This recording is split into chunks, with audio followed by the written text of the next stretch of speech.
Hello दोस्तों, कैसे हैं आप सब लोग। स्वागत है मेरे चैनल बैंकर्स क्लब पर। आशा करता हूँ आपका दिन अच्छा जा रहा होगा और आप सब लोग ठीक होंगे। दोस्तों, मैं आपके लाइफ के केवल 2 या 3 मिनट लूँगा या मैक्सिमम 5 मिनट लूँगा। प्लीज़ आप मेरी ये सब बातें सुन लीजिए, क्योंकि मैं पिछले साल सारे प्री क्लियर कर चुका हूँ अपनी इसी स्ट्रेटजी से। और ऐसा कोई स्ट्रेटजी नहीं है, बस कुछ बातें हैं जो आपको बताना चाहता हूँ और अपना एक्सपीरियंस है जो आपसे शेयर करना चाहता हूँ। ठीक है, मैं भी आप लोगों की तरह एक स्टूडेंट ही हूँ। ऐसा कुछ नहीं है कि मैं एजुकेटर हूँ या टीचर हूँ। तो बस प्लीज़ आप मेरी ये बातें सुनिए। Thank you so much. मैंने कुछ पॉइंट ऐसे डाले हैं इसके अंदर दोस्तों कि आज आपको ये चीज़ करनी है, मतलब। और कुछ पॉइंट ऐसे भी डाले हैं जो आपको नहीं करनी है, जैसे कि क्वाड्रेटिक इक्वेशन के साइन।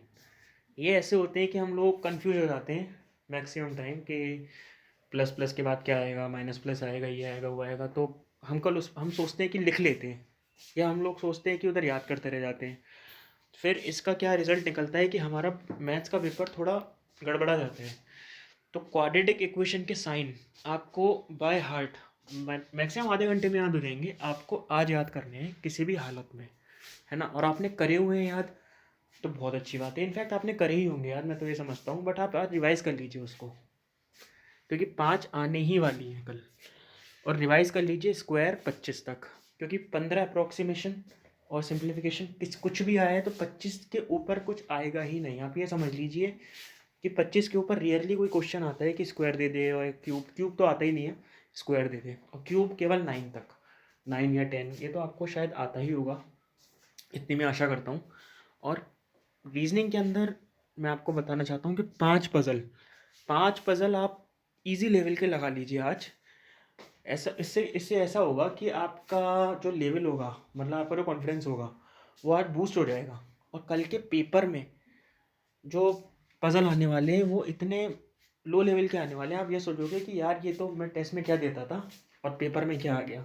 और ये आप ट्रस्ट करिए कि ऐसा ही होगा। अगर आप पहले पेपर दे चुके हो तो आपको तो पता ही होगा। ये बातें आपके लिए नहीं है, क्योंकि आप लोग तो क्लियर करोगे ही, मुझे पता है। ये उन लोगों के लिए हैं जिन लोग पहली बार दे रहे हैं, जो मतलब इस फील्ड में पहली बार आए हैं। हालांकि मेरा प्रीवियस एक्सपीरियंस यही बोलता है कि ये कुछ चीज़ें हैं जो आपको आज करनी चाहिए, और कुछ चीज़ें ऐसी हैं जो आपको नहीं करनी चाहिए। जैसे कि आज मॉक टेस्ट मत दीजिए किसी भी हालत में। मतलब आज मॉक टेस्ट देने का मतलब है कि अपना मोरल डाउन करना कल के लिए। आपके कैसे भी नंबर आए, 40 50, आप ये सोच रहे होंगे कि 40 नंबर लाने के बाद मेरा कल पेपर में क्या होगा। और आपके पहले भी आ चुके होंगे, 30 आ चुके होंगे, 40 आ चुके होंगे, 50 आ चुके होंगे। इससे डिसाइड नहीं करेगा आपका कल का पेपर।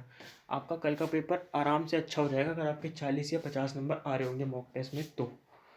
और ओवर थिंकिंग तो बिल्कुल करनी ही नहीं है। मतलब ओवर थिंकिंग करने का मतलब है कि आपको कल का पेपर ख़राब करना, बस ये समझ लीजिए। और बिल्कुल रिलैक्स भी मत करो।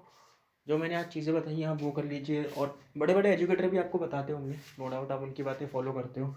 मैं तो बस आप लोगों के बीच में से ही हूँ, बस एक और कुछ नहीं। तो बस इतना ही कहना चाहता हूँ कि आज आप ये सब फॉलो कर लो और कल अपना रिजल्ट देख लेना।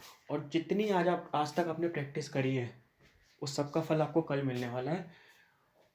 और आपको परसों मतलब कट ऑफ देखने की ज़रूरत नहीं पड़ेगी। एक्सपेक्टेड कट ऑफ के आप वीडियोस देखते हैं, उस चीज़ की ज़रूरत नहीं पड़ेगी आपको। आप मेरा ट्रस्ट कीजिए।